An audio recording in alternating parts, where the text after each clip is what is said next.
The gymnasium of Lincoln High looked exactly the same as it had 25 years ago. Same faded blue and gold banners, same scuffed wooden floors, same suffocating smell of industrial disinfectant mixed with teenage dreams long since abandoned.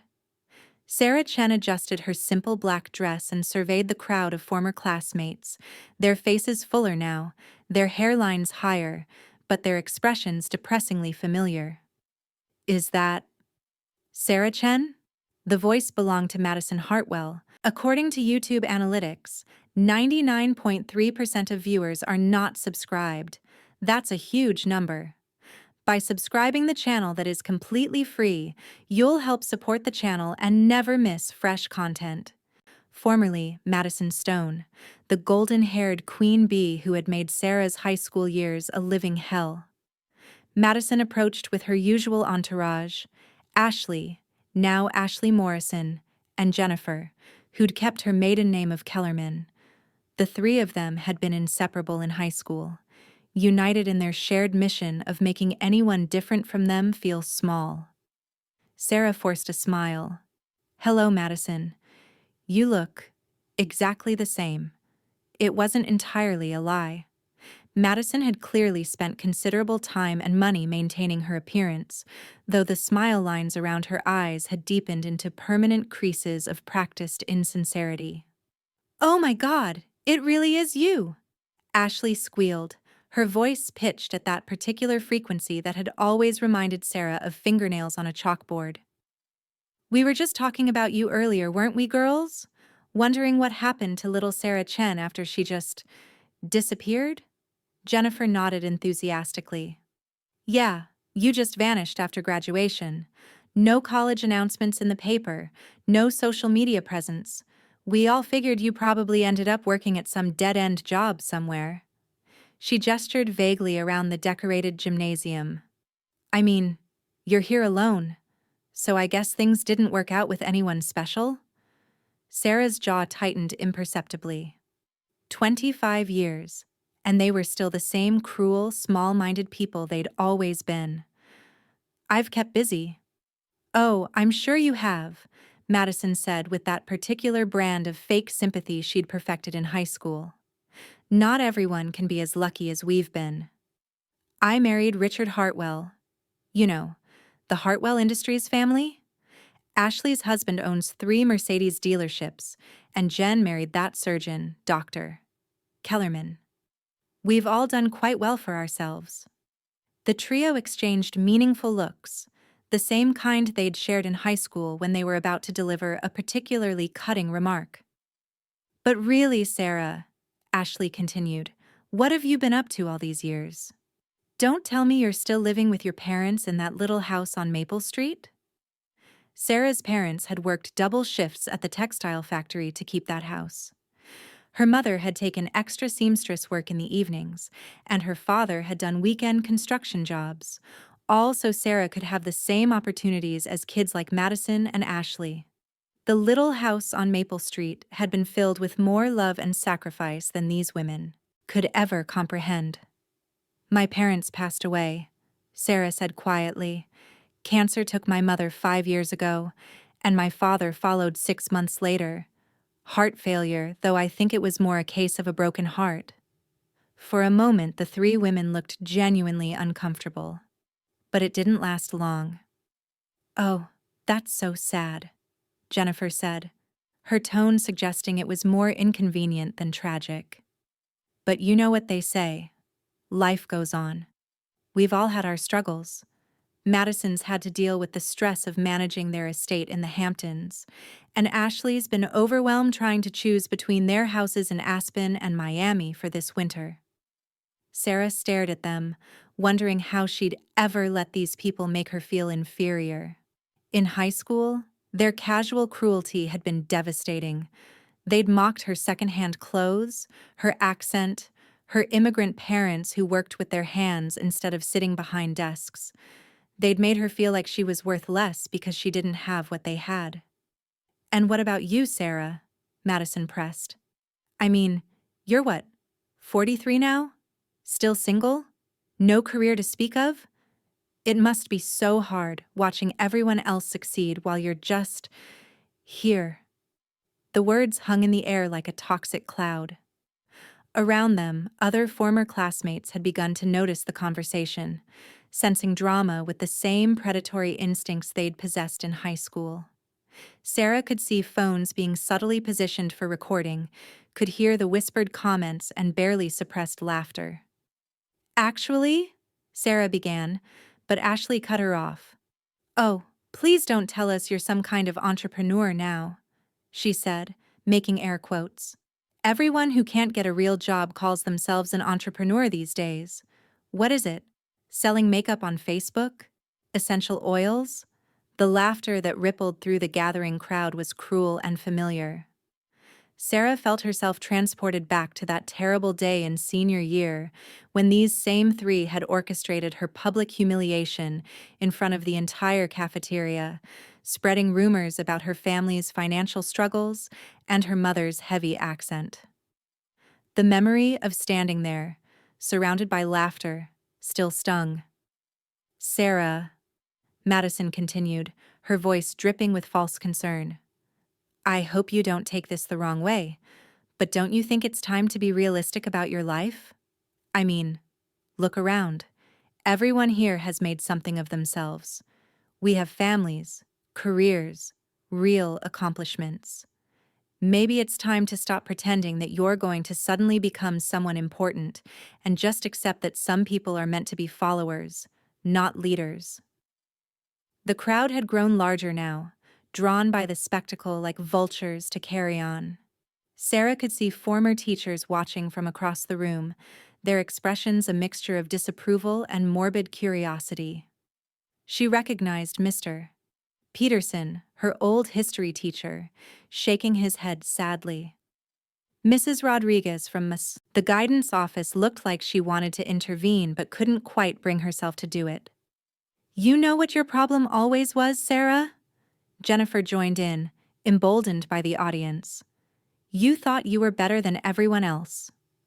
You had this attitude, like you were going to show us all someday.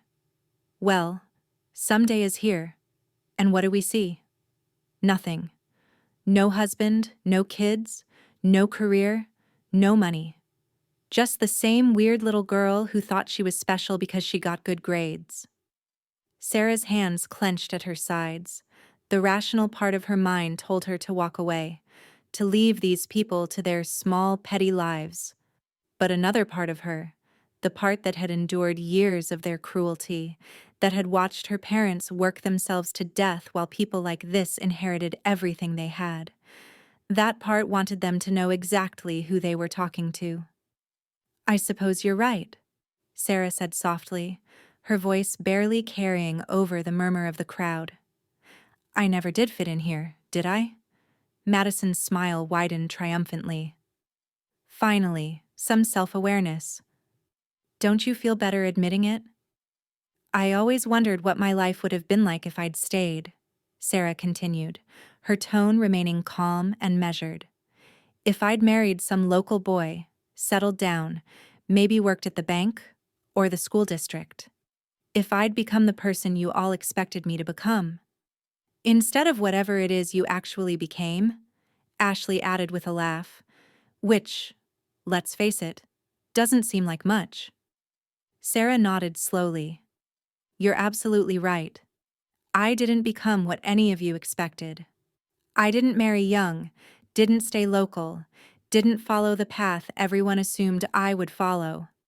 The crowd was leaning in now, sensing vulnerability, ready to witness the final humiliation of someone who had once dared to think she was different. I left town the day after graduation, Sarah said, her voice growing stronger. I joined the army with nothing but the clothes on my back and a determination to prove that where you come from doesn't determine where you're going. A few people in the crowd shifted uncomfortably. Military service was generally respected, even in a place like this, but Madison wasn't about to let Sarah off the hook that easily.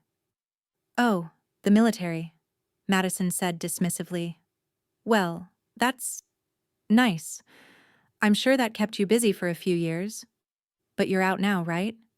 So, What are you actually doing with your life? Sarah smiled for the first time since the conversation began, and something in her expression made several people take an involuntary step back. I started as a private, she said, her voice taking on a different quality, something harder, more authoritative. Basic training, advanced individual training, then airborne school. I volunteered for every difficult assignment, every dangerous deployment. Iraq, Afghanistan, Syria, places you've never heard of and couldn't pronounce. The laughter in the crowd was beginning to fade, replaced by an uncomfortable silence. I made sergeant in 3 years, staff sergeant in 5. I went to officer candidate school, then ranger school, then special forces assessment and selection. I spent 2 years with the Green Berets before transferring to military intelligence. Madison's smile was beginning to look forced. That's very impressive, Sarah. But you said you started as a private. So you're, what, a lieutenant now? Captain, maybe? I commanded a company in Kandahar, Sarah continued, ignoring the question. Then a battalion in Mosul. I've been shot at by enemies of the United States more times than I can count. I've made decisions that saved lives and decisions that cost lives. I've buried friends and decorated heroes. The gymnasium had grown quiet now, the earlier festive atmosphere replaced by something tense and uncertain. I went to the War College, Sarah said, her voice carrying clearly in the sudden silence. I earned a master's degree in strategic studies, then a doctorate in international relations. I've briefed presidents and advised congressmen. I've testified before the Joint Chiefs of Staff and consulted with NATO Command. Jennifer cleared her throat nervously. Sarah, this is all very impressive, but I've received the Distinguished Service Cross, Sarah continued, her tone never wavering. The Legion of Merit with Oak Leaf Cluster, the Bronze Star with V device for valor, the Purple Heart, 3 times. Ashley's face had gone pale. Purple Heart? That means you were wounded in action, yes. Shrapnel from an IED outside Fallujah took out most of my left calf. Sniper's bullet in Syria shattered my collarbone. Grenade fragments in Afghanistan. I'll spare you those details. The crowd was completely silent now, some people looking ashamed, others simply stunned. But you asked what I'm doing with my life now, Sarah said, her eyes moving slowly from Madison to Ashley to Jennifer. What I am now that I'm out of the military. Madison opened her mouth, but no sound came out. The truth is, I'm not out of the military, Sarah said. I'm on leave. A very short leave to attend this reunion, because I thought it might be nice to see how everyone was doing, to reconnect with old friends. She paused, letting the word friends hang in the air like an accusation. You see, I never made it to captain, she continued. I went straight from first lieutenant to major, then to lieutenant colonel. I made full colonel at 38, youngest in my class. And last year. The sound of helicopter blades began as a distant whisper, growing steadily louder. Several people looked toward the gymnasium's high windows, but Sarah didn't break eye contact with the 3 women who had spent the evening trying to humiliate her. Last year, the President of the United States pinned a single star on my shoulder and gave me command of the Army's newest intelligence brigade. The helicopter sound was much louder now, clearly approaching the school. Car alarms began going off in the parking lot as the aircraft passed overhead. That's impossible, Madison whispered. You can't be a general. You're nobody. You're nothing. You're just Sarah Chen from Maple Street. Brigadier General Sarah Chen, Sarah corrected. And you're right about one thing. I am from Maple Street. I'm proud of that. I'm proud of my parents, who taught me that respect is earned, not inherited. That character matters more than money. That real strength comes from lifting others up, not tearing them down. The helicopter was circling now, looking for a place to land. Through the windows they could see it was a military aircraft, dark green with official markings. This is insane, Jennifer said, her voice shaking. This can't be real. Helicopters don't just show up at high school reunions. They do when there's an international crisis that requires immediate attention from someone with expertise in Middle Eastern intelligence operations, Sarah said calmly. They do when the Joint Chiefs need to brief the president and they need their best analyst in the room. The helicopter had found its landing spot, the football field adjacent to the gymnasium. Through the walls, they could hear it touching down, the rotor wash rattling windows and setting off more car alarms. Ma'am. A young soldier in full dress uniform had appeared at the gymnasium entrance, somehow managing to make his voice carry over the residual noise from the helicopter. General Chen? I'm Staff Sergeant Morrison with the 1st Helicopter Squadron. I have orders to escort you to Joint Base Andrews immediately. The entire reunion had stopped now. Every conversation had died. Every person in the room was staring at Sarah and the soldier who had just addressed her as General. Sarah looked at Madison, Ashley, and Jennifer one last time. Their faces were a mixture of shock, disbelief, and something that might have been shame, though she doubted they were capable of that particular emotion. I want you to remember something, she said quietly, though her words carried clearly in the silence. You spent tonight trying to make me feel small because you assumed I was less successful than you. You mocked me because I didn't have the right clothes, the right husband, the right address. You tried to humiliate me in front of all these people because you thought I was weak. She stepped closer to them, and they instinctively backed away. But the truth is, while you were playing social games and spending your husband's money, I was serving my country. While you were gossiping and scheming, I was leading soldiers in combat. While you were worried about which country club to join, I was making decisions that affected national security. The soldier cleared his throat politely. Ma'am, I'm sorry to interrupt, but the situation is urgent. The Secretary of Defense is waiting. Sarah nodded. Of course, Sergeant. She turned back to her former classmates. I need to go now. My country needs me.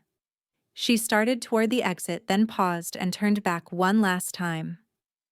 Oh, and Madison, Jennifer, Ashley, I want you to remember this moment. I want you to remember that the nobody you tried to humiliate tonight is about to go brief the President of the United States on matters of national security. I want you to remember that the nothing you mocked is a United States Army general. She smiled, and this time there was no warmth in it whatsoever. And I want you to remember that every time you look in the mirror, you're seeing exactly what you've always been: small, petty people who measure their worth by tearing others down. That's your legacy. That's what you've become. The soldier held the door open for her, and Sarah walked out of the gymnasium with her head high, leaving behind a room full of people who would never look at anyone quite the same way again. As they walked toward the helicopter, the soldier spoke up. General, if I may ask, was that really necessary? Sarah smiled, a real smile this time. Sergeant, sometimes the most important battles aren't fought on foreign soil. Sometimes they're fought in the places where we first learned who we were capable of becoming. The helicopter lifted off into the night sky, carrying General Sarah Chen away from her past and toward her future. A future where she would continue to serve something bigger than herself, something more important than the petty cruelties of small minds. Back in the gymnasium, Madison Hartwell stood frozen, staring at the door where Sarah had disappeared. Around her, former classmates whispered and pointed, pulling out phones to search for information about Brigadier General Sarah Chen. The stories they found, the commendations, the combat deployments, the presidential briefings, painted a picture of someone who had become everything these people never imagined she could become. Did that really just happen? Ashley whispered. Jennifer was staring at her phone, reading a news article about General Chen's recent promotion. It says here she's being considered for a second star. She might make Major General before she's 45. Madison said nothing. For the first time in her life, she was completely speechless. Outside, the sound of the helicopter faded into the distance, but the memory of this night would linger in Lincoln High's class of 1999 forever. The night they learned that the quiet girl they had mocked had become one of the most powerful women in the United States military. And somewhere over the Virginia countryside, General Sarah Chen smiled as she reviewed the classified briefing materials for tomorrow's meeting with the president, grateful for the path that had led her away from that gymnasium and toward a life of real purpose and meaning. The helicopter banked toward Washington, D.C., carrying her toward whatever crisis awaited, secure in the knowledge that she had finally closed the door on her past and done it with the dignity and grace her parents had taught her so many years ago in that little house on Maple Street.